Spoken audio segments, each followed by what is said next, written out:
Olá, sejam muito bem-vindos a mais uma aula de Geografia. Eu sou o professor Alexandre Donato, desta que é a disciplina aí dos estudos ambientais, não é isso? Vamos ver o que temos aqui para hoje. Olha só, aula de número 18, não é isso? É revisão e avaliação. Vamos lá então, atentos.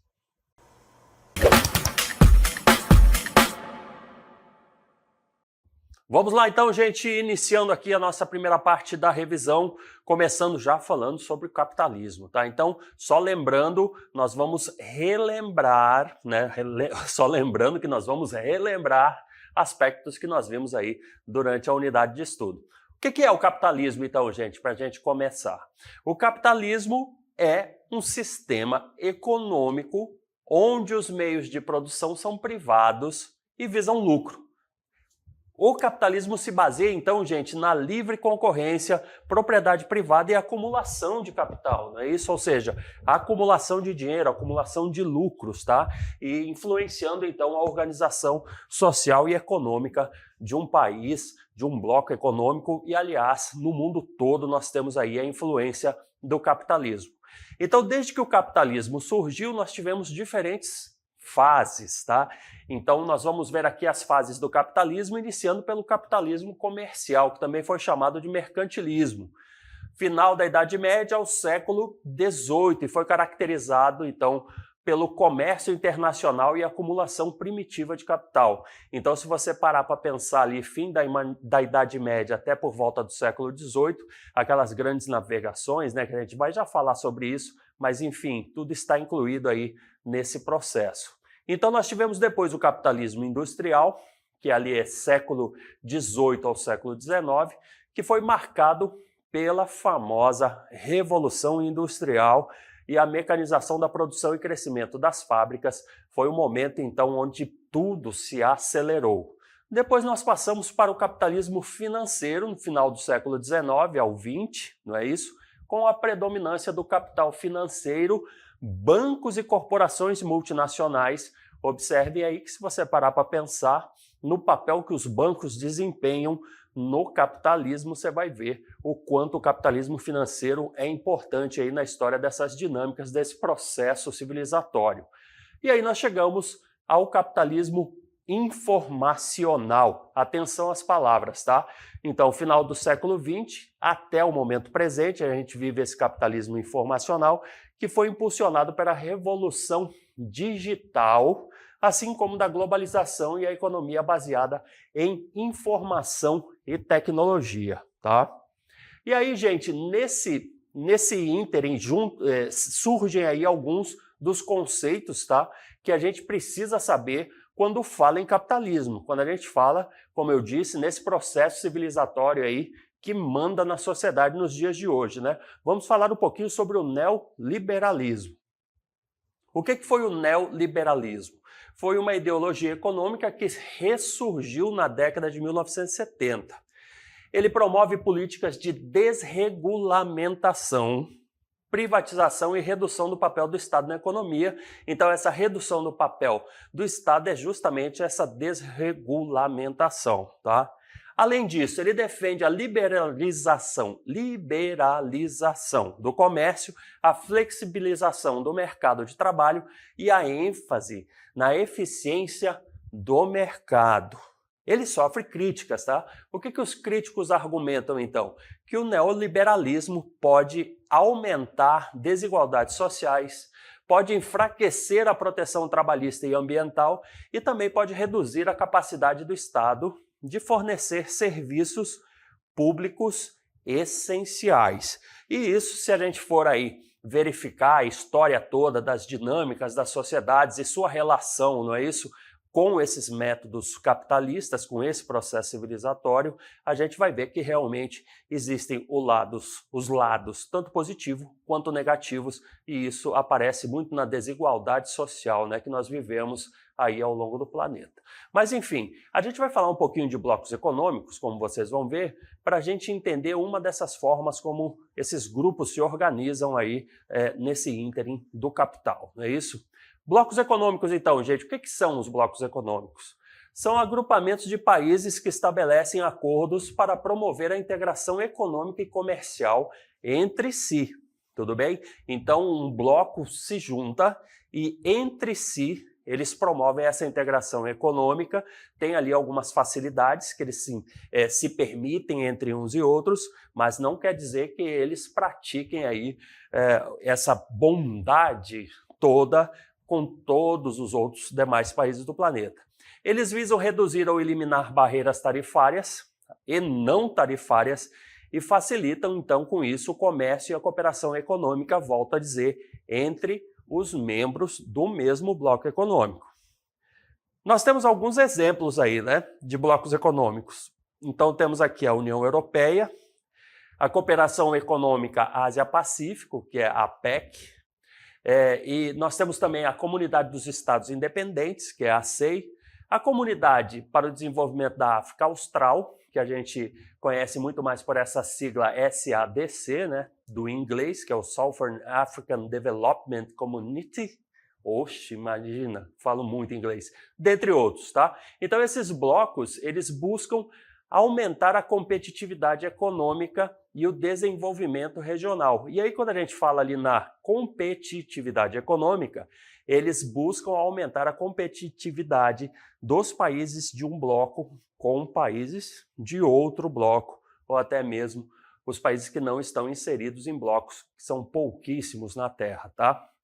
Então a gente vai ver agora como é que se formam, como que se chega ali ao ponto de se formarem esses blocos econômicos. Observem só, blocos econômicos então eles se formam por meio de acordos, né, entre países que compartilham objetivos econômicos e comerciais em comum. Então se eles têm esses mesmos objetivos, eles chegam a acordos ali e aí eles se juntam e formalizam esses blocos econômicos. Inicialmente, os países negociam tratados que estabelecem regras para reduzir tarifas e barreiras comerciais. Então é mais ou menos assim que começa a conversa. Um país A conversa com outro país B para que se façam ali, né, se autorizem algumas facilidades e eles vão ali, né, melhorando esse acordo até serem membros de um mesmo bloco, formarem um mesmo bloco. Então, a formação dos blocos econômicos pode envolver etapas como, por exemplo, áreas de livre comércio, uniões aduaneiras, mercados comuns e também as chamadas uniões econômicas. E aí esses processos são facilitados pelas negociações que eles fazem, né? As famosas negociações diplomáticas. Além disso, a cooperação internacional, que visa justamente os benefícios mútuos. Então, assim, conforme a gente está vendo, esses blocos, eles se formam, obviamente, entre países que têm ali o mesmo pensamento, os mesmos planos econômicos, tá? E aí começam a surgir as conversas, os tratados, os acordos, eles começam a ver que tem ali itens que são em comuns, né, entre um e outro, começam a estabelecer novas regras, e aí essas novas regras também passam a vigorar para os outros países que querem entrar nesses grupos, nesses blocos e assim por diante. Vamos falar um pouco sobre comércio interno. O que é o comércio interno? Então ele se refere às atividades de compra e venda de bens e serviços que são realizados dentro das fronteiras de um país, tá? Então dentro do país interno. Então não tem aqui, por exemplo, questões de importação no comércio interno. Não que não se possa fazer comércio com itens que sejam importados, mas quando a gente fala em comércio interno, tudo dentro de casa, tudo dentro do mesmo país. Envolve empresas, consumidores e também o governo, né, que opera lá na regulamentação desse comércio. Ele é fundamental para a economia. Por que ele é fundamental para a economia de um país? Porque ele estimula o crescimento econômico, ele gera emprego, facilita a distribuição de produtos e serviços em diferentes regiões de um país. Então observem aí, nós estamos falando aqui começamos a falar sobre capitalismo e estamos falando agora sobre o comércio e estamos mostrando qual é a importância do comércio para um país. O que seria, já que nós temos o comércio interno, o que seria o comércio externo? Tá? Então, no comércio externo, ele envolve a troca de bens e serviços entre diferentes países. Se no interno tudo acontecia dentro de casa, como eu falei ali, menos formalmente, não é isso? No caso do comércio externo, então, países negociam entre si. Esse comércio externo é dividido entre exportações, quando um país vende os seus produtos para o exterior, e também as importações, que é o contrário, é quando um país compra algum produto de outro país. Então, quando a gente exporta, nós mandamos do nosso país para outro país.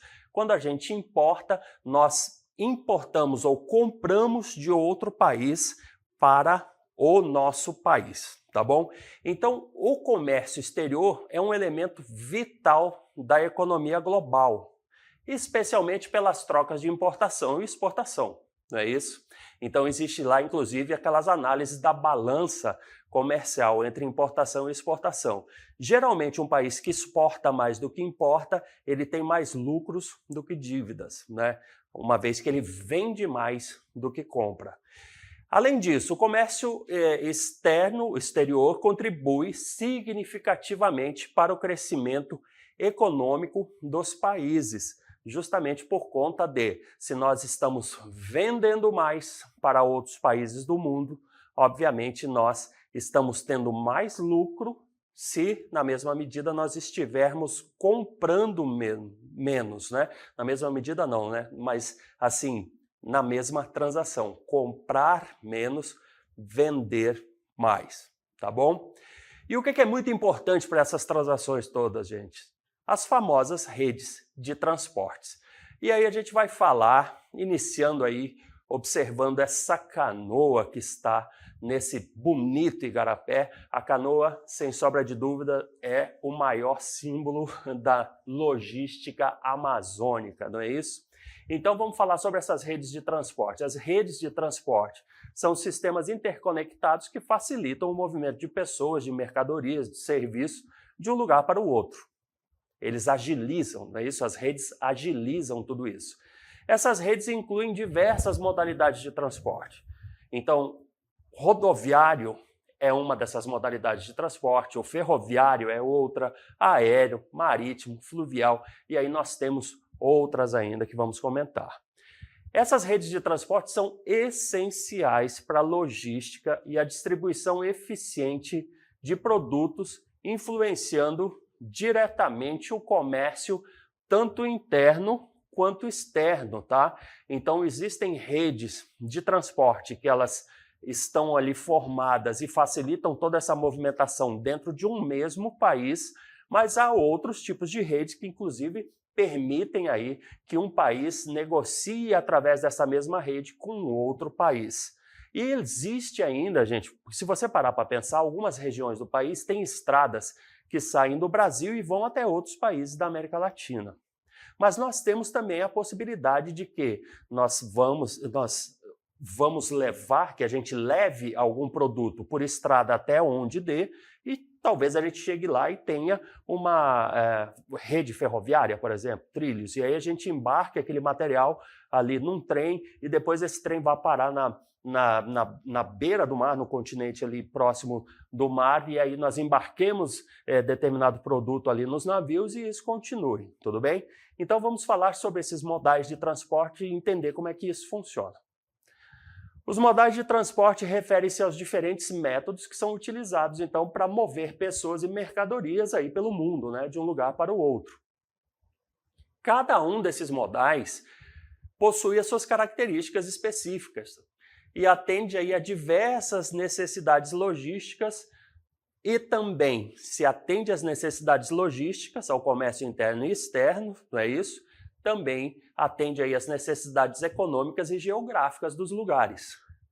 Todos os modais são utilizados tanto para a circulação interna de um país, como para a circulação externa, tanto de pessoas como mercadorias, e a gente vai ver também que para informações esses modais também são muito importantes, não é isso? Uma vez que nós estamos aqui na fase do capitalismo informacional, como nós vimos, as informações são muito importantes e tem que viajar muito rapidamente no tempo. Então vamos dar uma olhada aí nos principais modais de transporte. Começando pelo rodoviário, estradas, ferroviário, trilhos, aquaviário, barcos, navios, aeroviário, nós temos aí aviões, helicópteros, drones, dutoviário, nós temos ali aqueles tubos imensos, não é isso? A gente vai falar, inclusive, aí sobre o duto que liga uma parte aqui do interior à capital do estado do Amazonas, que traz gás, por exemplo, e nós temos aí esse modal infoviário das informações. Então vejam só, rodoviário, tudo que se faz pela estrada, nós temos o ferroviário, tudo que se faz pelos trilhos, nós podemos incluir inclusive os metrôs das grandes cidades. O aquaviário, nós temos aí aqueles que circulam, né, os barcos que circulam pelos rios interiores, nós temos também os grandes navios que atravessam aí de um continente para o outro, nós temos esse modal aeroviário com todos os tipos de aeronaves que nós conhecemos, além das aeronaves, os drones que têm ficado cada vez mais usuais em alguns lugares do mundo, as pessoas já estão fazendo entregas de mercadoria por drone para evitar demoras no trânsito, especialmente nas megalópolis. O dutoviário, o exemplo que eu ia dar para vocês é justamente aqui o gasoduto Coari-Manaus, por exemplo, né, que vem lá do Urucu, da Petrobras, vem um tubo que se estende aí por quilômetros e faz com que a produção de lá chegue numa refinaria aqui em Manaus. E o infoviário das informações, todo tipo de informação que aí acompanha todos esses processos da movimentação dos materiais, seja para qual modal for. Tudo bem? Vamos adiante agora falando sobre os resíduos sólidos urbanos, tá? Relembrando, tá quentinho esse assunto. A urbanização nós vimos que intensifica a produção de resíduos devido à concentração de pessoas e atividades econômicas num mesmo lugar. O crescimento populacional aumenta a demanda por bens e serviços, o que resulta, obviamente, na geração de mais resíduos, não é isso? Já que nós temos mais pessoas, temos mais consumo, como vamos ver agora. Esse consumo excessivo, que é impulsionado pelo estilo de vida que nós chamamos de moderno e também pela cultura de descartar tudo que nós não usamos mais, exacerba a produção de lixo, ou seja, aumenta um monte a produção de lixo e isso dificulta a gestão sustentável dos resíduos sólidos urbanos. Lembrando que resíduos sólidos urbanos seria aí o termo técnico que nós utilizamos para lixo, né? Então, cotidianamente, nós sempre chamamos ali tudo que a gente descarta de lixo. Resíduos sólidos urbanos é um termo mais técnico e apropriado aí para suas consultas sobre o tema, tudo bem? Então, quais são as consequências aí do lixo nos ecossistemas? Eles impactam negativamente os ecossistemas porque causam poluição do solo, da água, do ar. Se ele causa esse tipo de poluição para o ecossistema, obviamente que ele vai causar aí algum tipo de dano, algum tipo de malefício também para as pessoas que habitam esses ecossistemas. Então, a contaminação dos recursos hídricos, que são os cursos d'água, né, os rios, por exemplo, prejudica a vida aquática e compromete a qualidade até de se encontrar a água potável, né? Então, nós encontramos água, mas talvez não encontramos água que tenha a qualidade suficiente para que a gente faça uso, para ingerir. Os resíduos plásticos afetam a fauna, uma vez que alguns animais os ingerem. Então, os animais às vezes confundem determinados tampa de garrafa, tampa de caneta, outras peças plásticas com alimento, acabam engolindo isso, ingerindo, não digerem e isso os leva até a morte. A decomposição inadequada também desse lixo libera substâncias, tá? E aí, claro, causam impactos na saúde pública. Então, esses resíduos que são aí mal geridos atraem todo tipo de vetores de doença, então atrai também ratos, além dos insetos, e eles transmitem várias enfermidades, que é o caso da leptospirose, dengue e zika. A decomposição inadequada do lixo gera substâncias tóxicas que também contaminam o solo e a água, aumentando o risco de doenças gastrointestinais e dermatológicas, ou seja, da pele. A queima do lixo, atenção para esse detalhe, ao ar livre, libera poluentes que causam problemas respiratórios e cardiovasculares, afetando especialmente crianças e idosos. Tá bom então, gente? Essa foi a revisão. A gente se vê numa próxima oportunidade.